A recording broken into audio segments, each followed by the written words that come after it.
വിവാഹമോചനത്തെക്കുറിച്ചുള്ള ചോദ്യം. സ്നേഹയും പ്രസന്നയും നൽകിയ മറുപടി. തന്നെക്കാൾ 2 വയസ്സ് കുറവുള്ള പ്രസന്നയെ പ്രപ്പോസ് ചെയ്തത് സ്നേഹയാണ്. ഈ ഒരു വർഷം തമിഴ് സിനിമാ ലോകത്ത് വിവാഹമോചനങ്ങളുടെ ഘോഷയാത്രയായിരുന്നു. മാതൃകാ ദമ്പതിമാരായി കണക്കാക്കിയ പലരും വേർപിരിഞ്ഞു എന്ന് കേട്ടത് ആരാധകർക്ക് വലിയ ഷോക്കായി.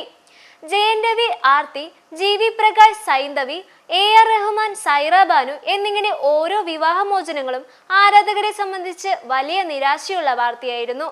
തമിഴിൽ സമീപകാലത്തായി സംഭവിച്ചുകൊണ്ടിരിക്കുന്ന വിവാഹമോചനത്തെക്കുറിച്ച് ഇപ്പോൾ മാതൃകാ ദമ്പതികൾ എന്നറിയപ്പെടുന്ന സ്നേഹയോടും പ്രസന്നയോടും ചോദിച്ചപ്പോൾ എന്തായിരുന്നു മറുപടി എന്നറിയണോ? സ്നേഹാലയം എന്ന പേരിൽ സ്നേഹ പുതിയ സാരി ബിസിനസ് ആരംഭിച്ചിരുന്നു. പ്രസന്നന്റെ പൂർണ്ണ പിന്തുണയോടെ മുന്നോട്ടു പോകുന്ന ബിസിനസ്സിന് അത് പ്രദർശിപ്പിക്കാനുള്ള നല്ലൊരു അവസരം ലഭിച്ചു. സ്നേഹാലയത്തിലെ സാരി ധരിച്ച് സ്നേഹയും സാരി കൊണ്ട് വ്യത്യസ്തമായ രീതിയിൽ ഡ്രസ്സ് ചെയ്ത് പ്രസന്നയും റാംവോക്ക് ചെയ്തു. പരിപാടിക്ക് ശേഷം മാധ്യമങ്ങളോട് പ്രതികരിക്കവെയാണ് വിവാഹമോചനത്തെ സംബന്ധിച്ചുള്ള ചോദ്യം ദമ്പതികൾക്ക് നേരിടേണ്ടി വന്നത്. തമിഴിൽ ഇപ്പോൾ കൂടിക്കൂടി വരുന്ന വിവാഹമോചനങ്ങളെ കുറിച്ച് എന്താണ് അഭിപ്രായമെന്നായിരുന്നു ചോദ്യം. ആദ്യം 2 പേരും ഒന്ന് ചിരിച്ചു. അതിനുശേഷം മറുപടി പറഞ്ഞു. 2012 സ്നേഹയും പ്രസന്നയും വിവാഹം കഴിക്കുന്നത്. 2009 മുതൽ ഇരുവരും പ്രണയത്തിലായിരുന്നു. അക്കാലത്ത് സ്നേഹ കമൽഹാസൻ, വിജയ്, അജിത്ത് തുടങ്ങിയവർക്കൊപ്പമൊക്കെ അഭിനയിച്ച് കത്തി നിൽക്കുന്ന സമയമാണ്. മാത്രമല്ല പ്രസന്നയേക്കാൾ 2 വയസ്സ് കൂടുതലുമാണ്. ഇതൊക്കെ കാരണം പ്രപ്പോസ് ചെയ്യാൻ പ്രസന്ന മടിച്ചു നിന്നു.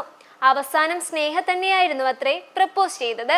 2 വയസ്സിന്റെ വ്യത്യാസമില്ലേ, ഇതൊക്കെ സെറ്റാകുമോ എന്ന് ചോദിച്ച് സ്നേഹയുടെ വീട്ടിൽ നിന്ന് എതിർപ്പുണ്ടായിരുന്നു അത്രേ. എന്നാൽ അതിനെ എല്ലാം അതിജീവിച്ച് ഒന്നിച്ചവരാണ് സ്നേഹയും പ്രസന്നയും. ആ പ്രായ വ്യത്യാസം ഞങ്ങൾക്കിടയിൽ കൂടുതൽ അടുപ്പം സൃഷ്ടിച്ചിട്ടേ ഉള്ളൂ എന്നാണ് സ്നേഹ പറഞ്ഞിട്ടുള്ളത്. പെർഫെക്റ്റ് കപ്പിൾസ് ഒന്നുമല്ല, വഴക്കിടാറുണ്ട്. ഈ ബന്ധം മതിയായിരുന്നു എന്ന് തോന്നിയിട്ടുണ്ട്. വിവാഹ ജീവിതം മടുക്കുമ്പോൾ ഞങ്ങൾ എങ്ങോട്ടെങ്കിലും ടൂറിന് പോകും. പ്രണയിച്ചു നടന്ന കാലത്തെക്കുറിച്ചൊക്കെ വീണ്ടും സംസാരിച്ച് റീഫ്രഷ് ആയി തിരിച്ചു വരുമ്പോഴേക്കും ഇനിയും 10 കൊല്ലം ഒന്നിച്ചു ജീവിക്കാനുള്ള എനർജി കിട്ടും എന്നാണ് സ്നേഹ ഒരു അഭിമുഖത്തിൽ പറഞ്ഞത്.